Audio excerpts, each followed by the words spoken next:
You'd think winning $12 million would be the happiest moment of your life. The kind of moment where you scream, drop the phone, laugh and cry at the same time, and start imagining all the ways life is about to get easier. But when I checked my numbers, standing alone in my cramped apartment kitchen, I didn't scream. I didn't cry. I didn't laugh. I froze. Because the very first thought that hit me wasn't joy. It was fear. Fear of my father. See, I didn't grow up with a dad who loved me unconditionally. I grew up with a dad who treated affection like currency, something he only gave if he thought he could eventually profit from it. And I learned the hard way that when he sensed money nearby, people stopped mattering. Only the money did. So when I realized I was holding a ticket worth $12 million, the first thing I whispered to myself was, no one can know.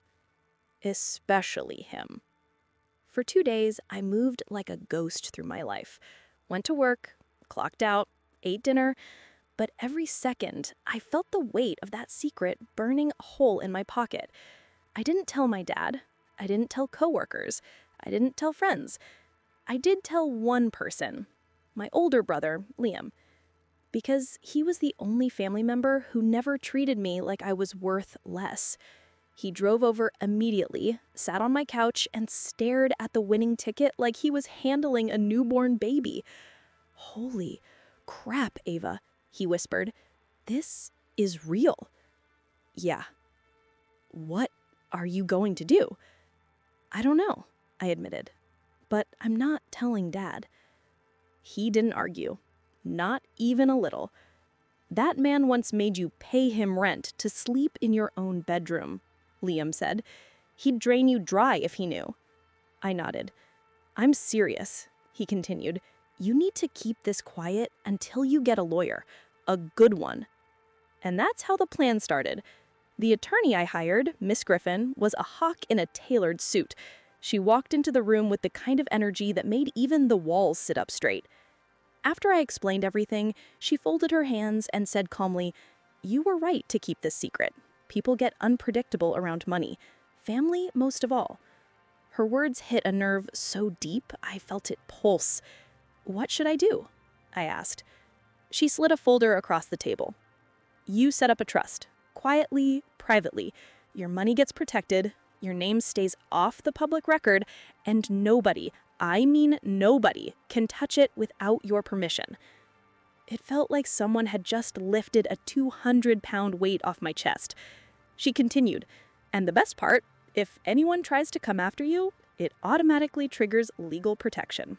I didn't know then how important that last part would be, because 5 weeks later, someone did come after me. And it was exactly who I always feared. It started with a phone call. I was packing groceries into my car when my phone buzzed. Dad. My stomach dropped. He rarely called me unless he needed something, usually money. I hesitated, then answered. Yeah? I heard you've been making big moves, he said. My heart stuttered. Excuse me? You bought a car, he said. A new one. I froze. Not brand new, just new to me. A decent used SUV I paid for in cash. You're tracking my purchases now? I muttered. I'm your father, he snapped. I should know if you're blowing money you don't have. I clenched my jaw. It's my money, my life. Well, he said slowly, it depends. My blood ran cold. Depends on what? On where you got it. I didn't breathe, because that tone, that slow, suspicious tone, was the tone he used when he thought he was about to catch someone. I got it from work. I lied. Oh, he replied. Funny, because I talked to your manager. I nearly dropped the phone. What? And she said you didn't get a raise, or a bonus, or anything. He let the silence stretch, suffocating. Dad? Ava? He interrupted, voice growing colder. Are you hiding something from me? My pulse hammered. Why would I hide anything from you? I asked. His answer was immediate. Because you think I don't deserve anything you get. I bit my lip hard enough to taste blood. I don't owe you my finances. You owe me everything, he snapped. I raised you, fed you, put a roof over your head. I almost laughed. I fed myself, I bought my own school clothes, I worked 2 jobs in high school because he spent all his money on emergencies that somehow always involved his drinking buddies or his favorite casino. But arguing wouldn't help. I have to go, I said, gripping my shopping cart. Oh no, he replied sharply. You're not running this time. You're going to tell me exactly. Make sure you subscribe to Scarlet Stories if you love dramatic twists, emotional betrayals, and stories that keep you glued till the end. Where you got the money for that car? He finished. I hung up. I knew I shouldn't have, but fear makes you react, not think. And he must have stood there staring at his screen for a long, simmering second. Because 10 minutes later, he texted, "We're not done. I'm coming over." My chest tightened. This was getting dangerous.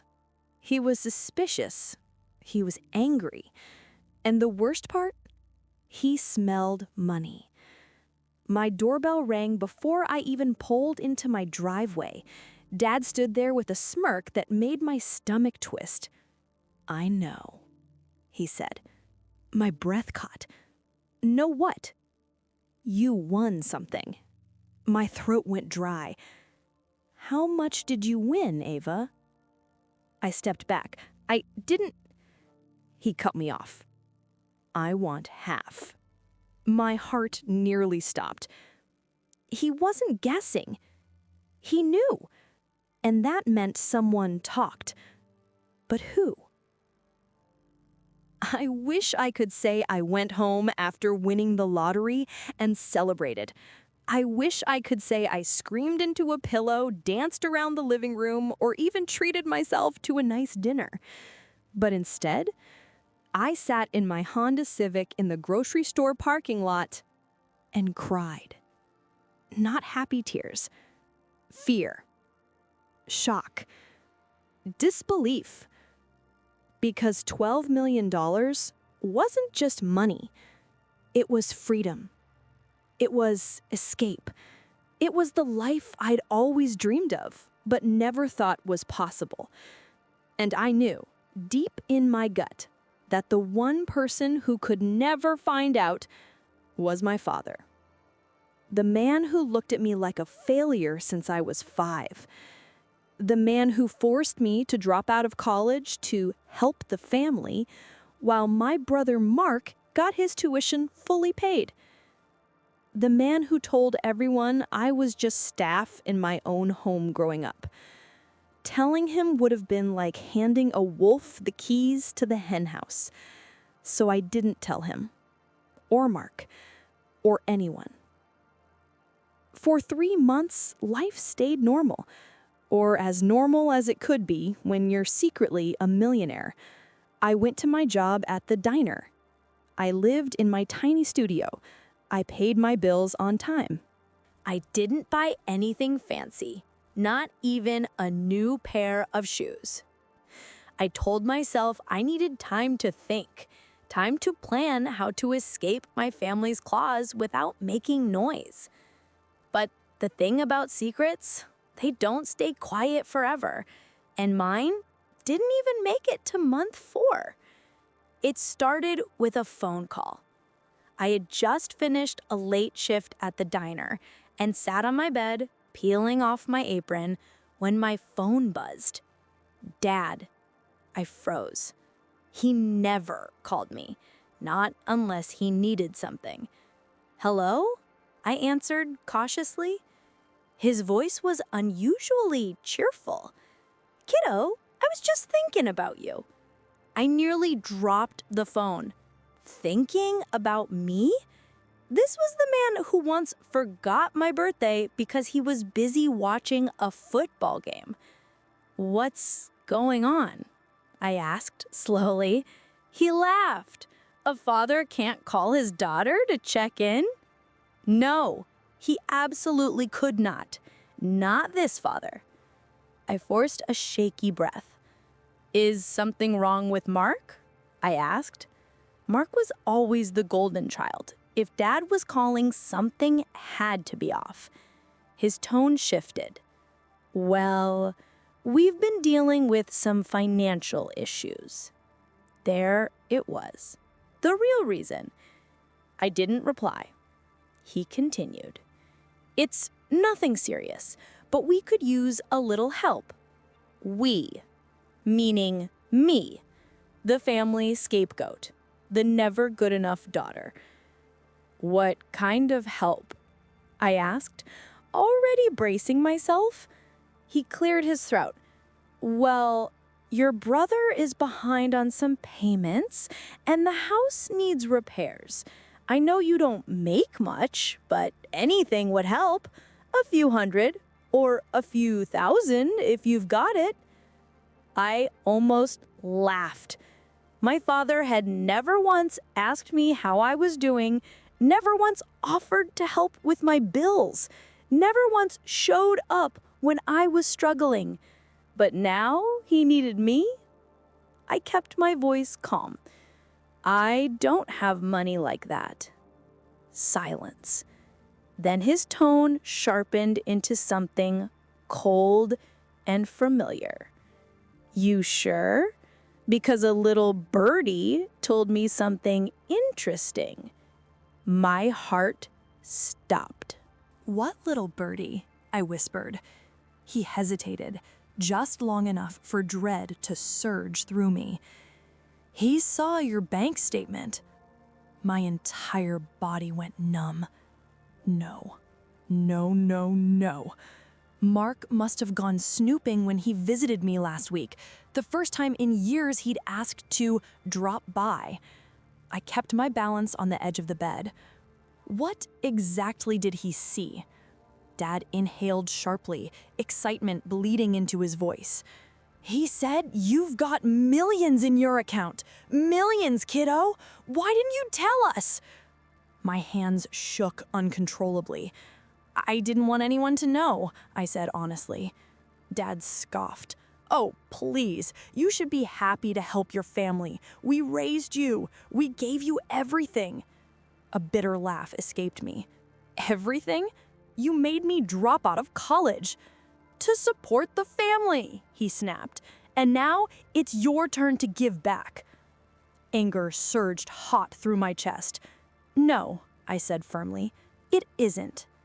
He went silent. Then his voice turned sharp as glass. "Excuse me?"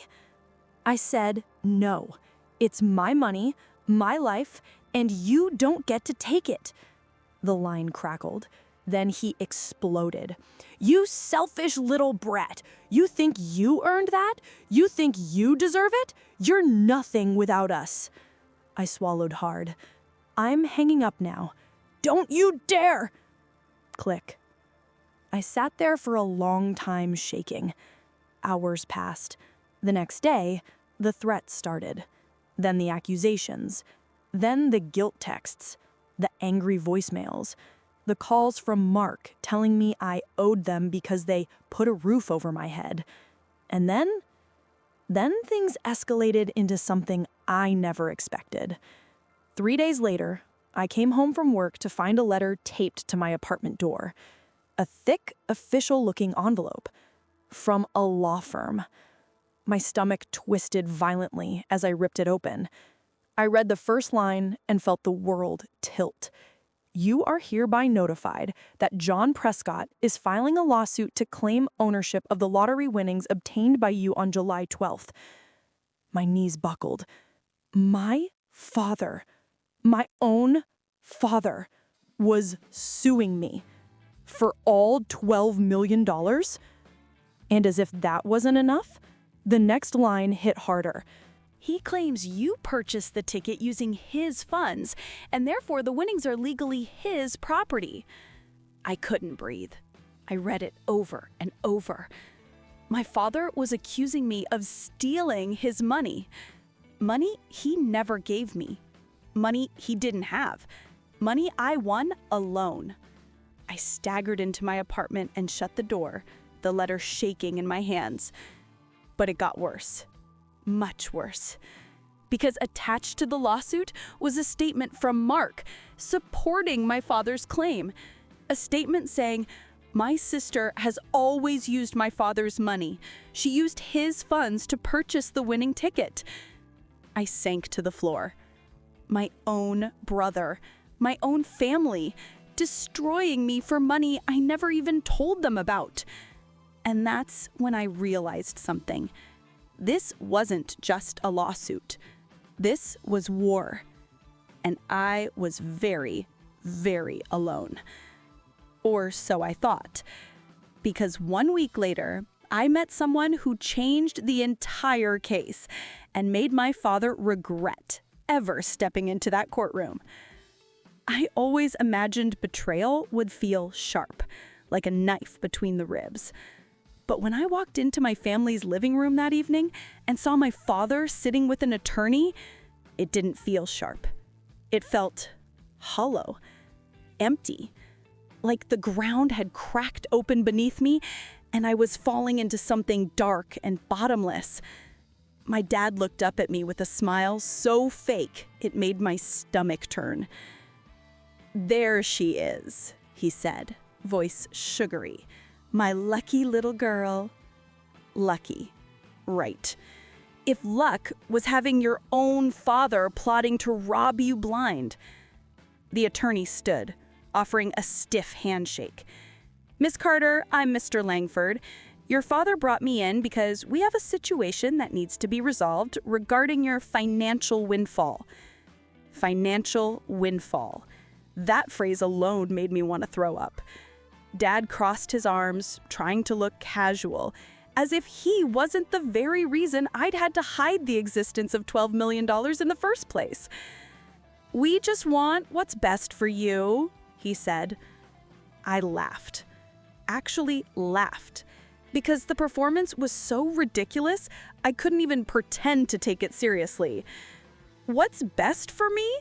Dad, you left me with eviction notices for birthdays." His fake smile flickered. The attorney cleared his throat. "Your father believes he is entitled to a percentage of your winnings." "They aren't winnings," I snapped. "It's my settlement." He blinked. "Well, yes, but legally, there's nothing legal about this. This is extortion." Dad scowled. "Watch your tone." I stepped forward, every cell in my body burning. "No, you watch yours." The attorney raised his hands. "This doesn't have to get adversarial. If you simply share the financial records." Ah, there it was. What Dad wanted all along. Access. Access to my accounts. Access to the settlement. Access to every cent I'd protected from the world, including from him. "No," I said. "No one is getting access to anything." My dad's face darkened. "I raised you. I fed you. I kept this family together."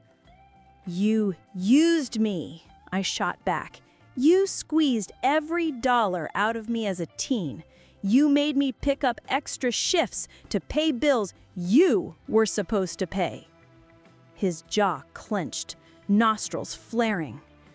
"Oh, here we go," he spat. "Poor little Ellie, always the victim." My hands shook, not from fear, from the pure force of everything I'd held inside for far too long.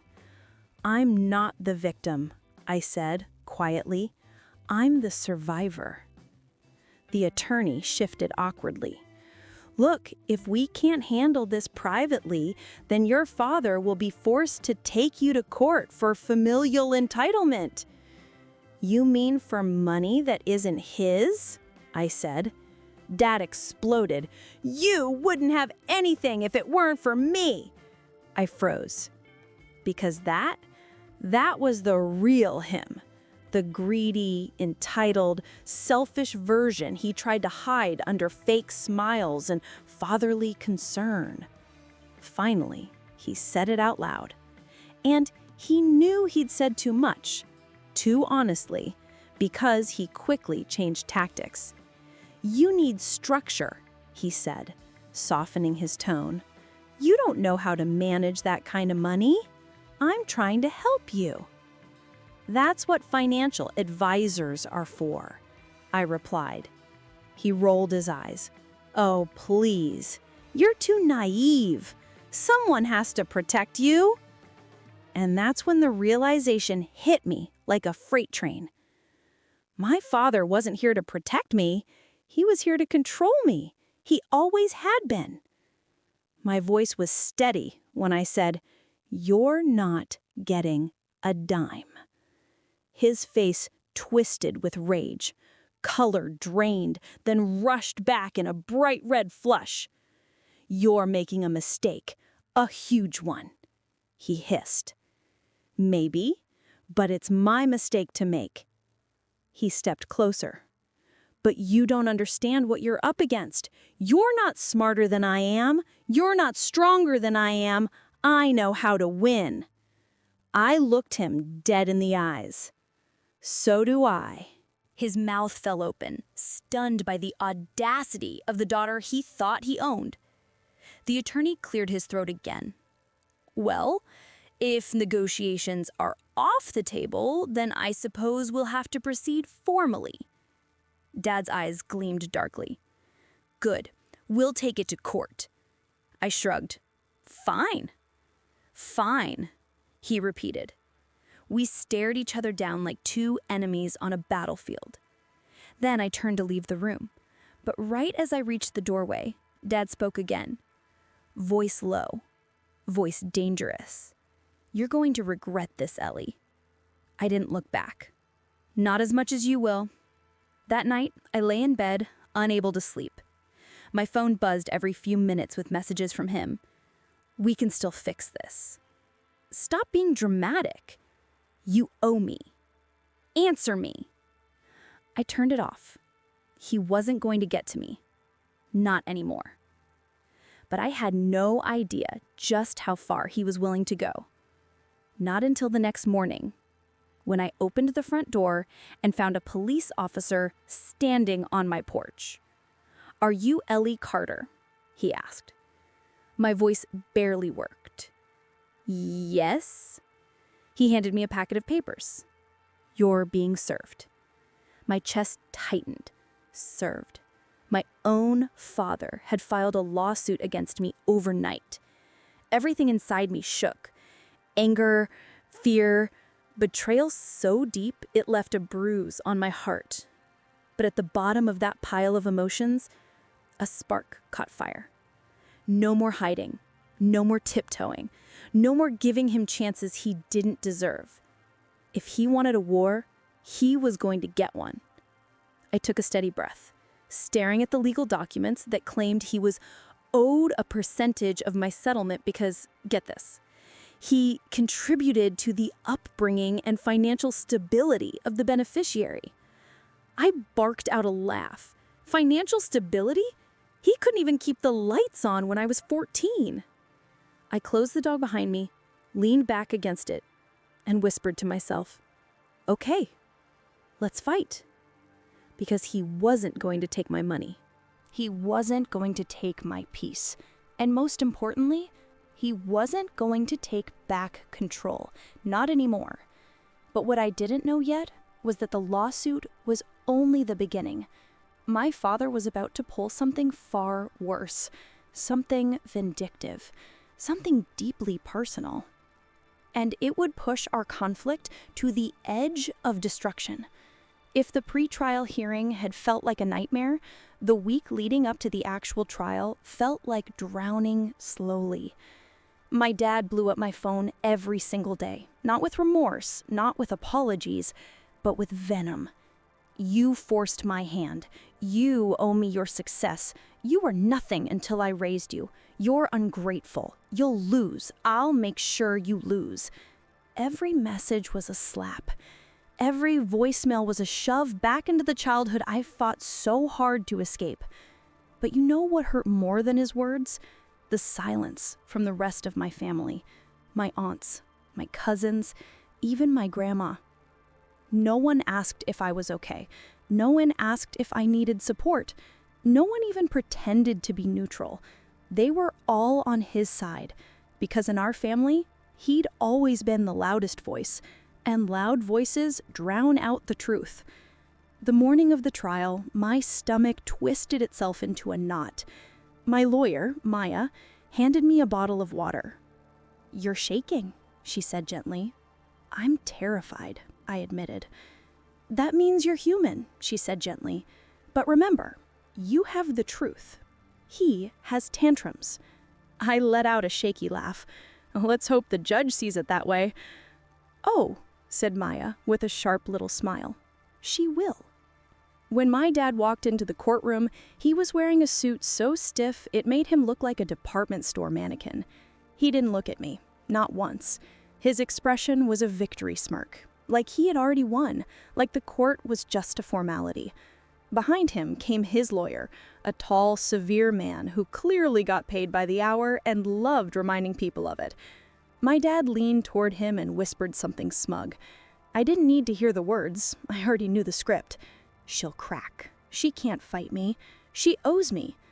But Maya leaned toward me too. "He looks cocky," she whispered. "Good. Judges hate cocky." I almost smiled. The trial began. My father's lawyer stood first. "Your Honor," he said smoothly, "this is a case of financial betrayal. My client supported his daughter for years, financially, emotionally, structurally, and in return, she hid millions that rightfully belonged to their household." I blinked. Their household? I moved out the minute I turned 18. He hadn't paid for anything in nearly 8 years. But his lawyer kept going. Her winnings were obtained while still under her father's guidance and economic support. Therefore, objection, Maya said sharply.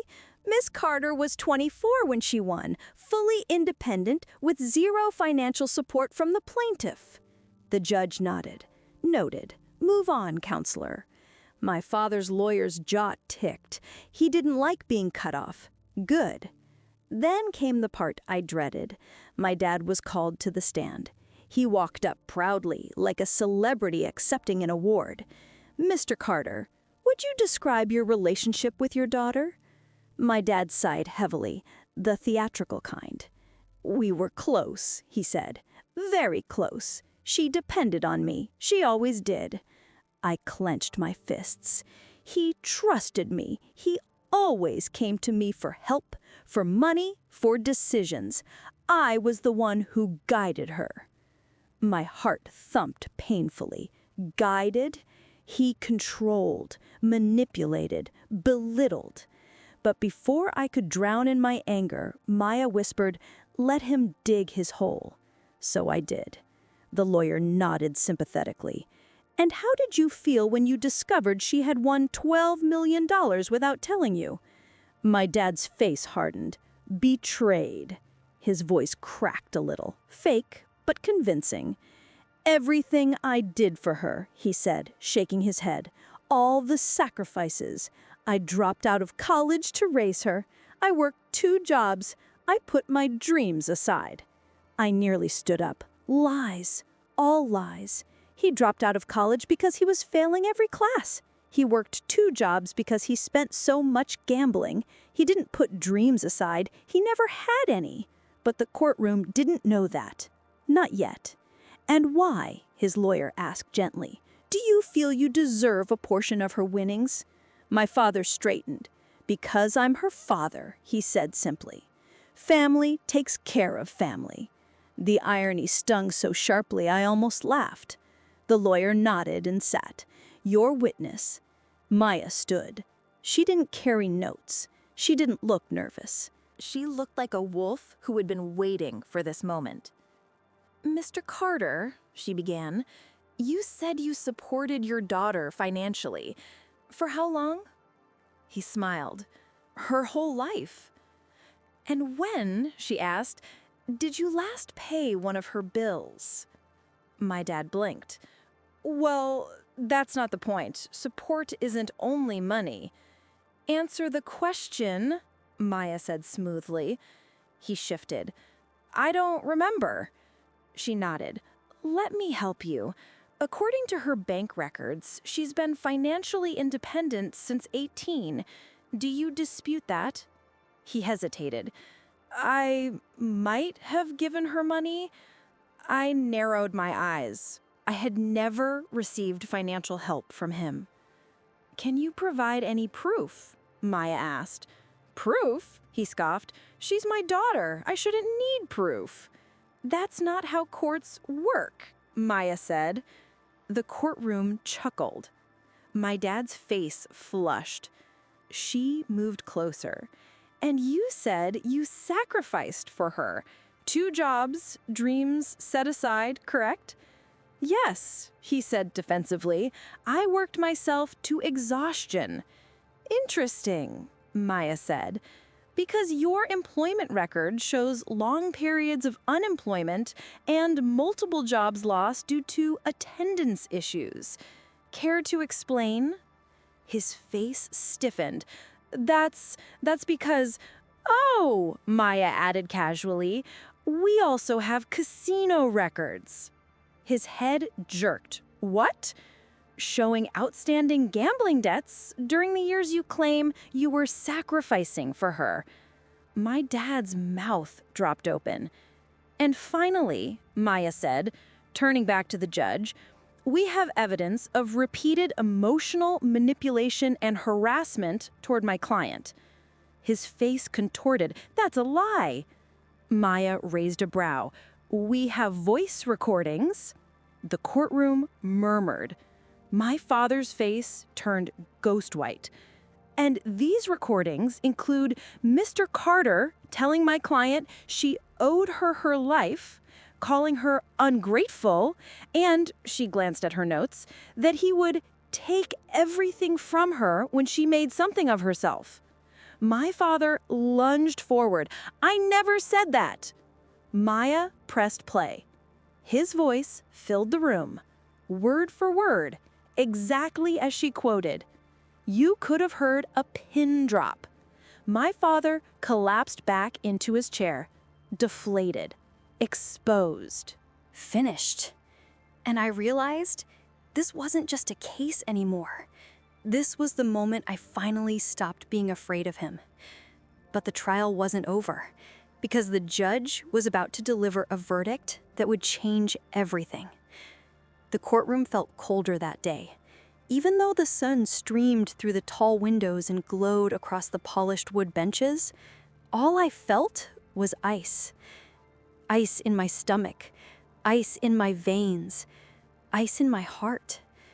Because sitting on the other side of the room was my father, the man who taught me how to ride a bike, who once held my hands as I learned to walk, who used to tuck me in at night.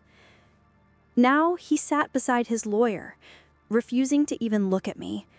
His expression was pure entitlement, like the money I'd won, the money I'd survived on, was his birthright, not a blessing I'd fought for. My chest tightened. I swallowed hard. This was it, the final hearing, the moment everything would be decided. Whether I'd be ruined or finally free. My lawyer, Ms. Alvarez, leaned toward me. "You're ready," she whispered. I nodded. Though the truth was, I wasn't. But I had to be. The judge entered, and everyone rose. Dad still wouldn't look at me. And maybe that was for the best. The courtroom battle. His lawyer stood first. "Your Honor," he began, We reiterate that my client is the rightful beneficiary of the lottery winnings. The ticket was purchased with his money." "That's a lie!" I blurted before Miss Alvarez could stop me. My father's eyes snapped toward me, furious. The judge lifted a hand. "Ms. Bennett, you will have your turn to speak." I lowered my gaze, breathing through the shaking in my hands. His lawyer continued, smug. "My client graciously supported his daughter financially for years. The least she can do is return the favor." Supported me? I almost laughed. He hadn't supported me. He used me. Used my paychecks. Used my credit. Used my obedience. And when I finally broke free, apparently he wanted to use my millions too. Ms. Alvarez stood. "With all due respect," she said evenly, "the only person who supported Ms. Bennett was Ms. Bennett. She bought the ticket. She claimed it. She paid her own bills, even the ones her father left her with." The judge nodded. "Ms. Bennett, please take the stand." My stomach twisted, but I stood. I walked to the witness chair, sat down, and faced the judge directly. "Ms. Bennett," he said gently, "tell us, in your own words, why you kept your winning secret." My throat tightened, because how do you explain years of manipulation in a few sentences? How do you put a lifetime of walking on eggshells into legal language? So I told the truth. Not the polite version, not the masked-over version, the truth. "My father doesn't see me as a daughter," I said softly. "He sees me as a resource. Everything I've ever had, he's taken. When I got my first job, he made me give him my paycheck. When I bought a used car, he said he deserved the keys. When I saved money, he said it was selfish." I paused, swallowing hard. So when I won the lottery, I was terrified. Not excited, not proud, terrified. Because I knew the moment he found out, he'd try to control it. And me. Dad scoffed loudly. The judge shot him a warning look. I continued. "I hid it because I wanted peace for the first time. I hid it because I wanted to pay off my debts, go back to school, build a life." My voice broke. "I hid it because I deserved to have something of my own." Dad suddenly shot to his feet. "You ungrateful!" Bang! The judge slammed his gavel. "One more outburst, Mr. Bennett, and you will be escorted out." Dad sat, red-faced and seething. Ms. Alvarez stood again. "No further questions, Your Honor." I stepped down. My hands were shaking, but inside, I felt lighter, like chains had fallen off. The evidence that changed everything. The judge shuffled through a stack of documents. Receipts, statements, bank records, evidence Ms. Alvarez had spent weeks gathering. Then the judge looked at Dad. "Mr. Bennett, please approach." He shuffled up, chin high. The judge held up a document. "This is a bank statement from 3 years ago, showing your daughter deposited $58 into account, the exact amount of the lottery ticket. Is that correct?" Dad frowned. "How should I know? She always used my money." "That is not true," I whispered. Ms. Alvarez smirked. "Your Honor, we also have surveillance footage from the convenience store showing Ms. Bennett purchasing the ticket using cash from her own wallet." Dad blinked. Twice, then glared at me as if I'd committed treason. His lawyer cleared his throat nervously. I wasn't aware there was footage." The judge nodded. "There is, and it is clear." The entire courtroom held its breath. Then the judge took a deep inhale, removed his glasses, and delivered his ruling. The verdict. Based on the evidence provided, the judge said, "It is clear that the ticket was purchased solely by Ms. Bennett. My pulse hammered. Dad stiffened. "It is also clear," he continued, "that Mr. Bennett has made no contributions to the purchase, the claim, or the funds themselves." Dad's jaw dropped. "Therefore, the court rules that the $12 million belongs entirely to Ms. Bennett." I gasped. My father swore under his breath. And then, "There is more." Dad froze. The judge looked directly at him. "Mr. Bennett, the court also finds your lawsuit to be frivolous and malicious in nature. As such, you are ordered to pay your daughter's legal fees." The room erupted in whispers. Dad's face went from red to purple. "What? You can't do that! She owes me. Enough," the judge said sharply. "This case is closed." Bang. Gavel down. It was over. After the verdict. Dad stormed out of the courtroom without looking back. Not one step toward me, not one word, not one flicker of remorse. Ms. Alvarez squeezed my shoulder. "You did beautifully.